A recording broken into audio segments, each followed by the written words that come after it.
प्लासी ने एक खतरनाक प्रेसिडेंट स्थापित किया जिसने कॉलोनियल एक्सपेंशन के खिलाफ कलेक्टिव इंडियन रेजिस्टेंस को वीकेंड। आर्थिक रूप से प्लासी ने एक ऐसी प्रक्रिया शुरू की जिसने भारत को सिस्टमैटिकली डी इंडस्ट्रियलाइज किया और उसके लोगों को इम्पॉवरिश्ड।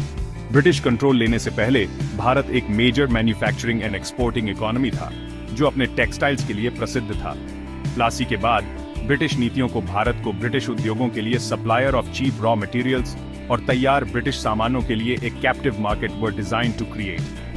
स्थानीय उद्योगों को नष्ट कर दिया गया, कारीगरों और बुनकरों को रूइन कर दिया गया और कृषि को ब्रिटिश जरूरतों को पूरा करने के लिए कमर्शलाइज्ड। यह इकोनॉमिक ड्रेन जो प्लासी लूट के साथ शुरू हुआ 2 सदियों तक जारी रहा और गरीबी और अंडर डेवलपमेंट की एक लेगेसी छोड़ गया जिससे भारत अभी भी इज स्टिल रिकवरिंग। युद्ध ने भारत की इकोनॉमिक ट्रेजेक्टरी को फंडामेंटली चेंज्ड।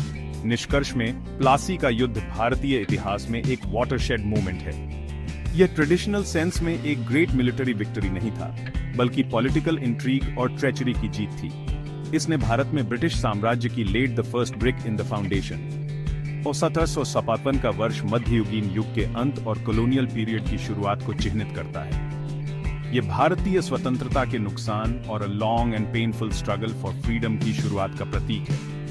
प्लासी को समझना ब्रिटिश कॉलोनियलिज्म की प्रकृति, उसके तरीकों, उसके इम्पैक्ट और उसके पीछे छोड़ी गई कॉम्प्लेक्स लेगेसी को समझने के लिए महत्वपूर्ण है। ये एक डार्क चैप्टर है, बिट्रेयल की एक कहानी जिसने भारत के नक्शे और भाग्य को चेंज्ड फॉरएवर।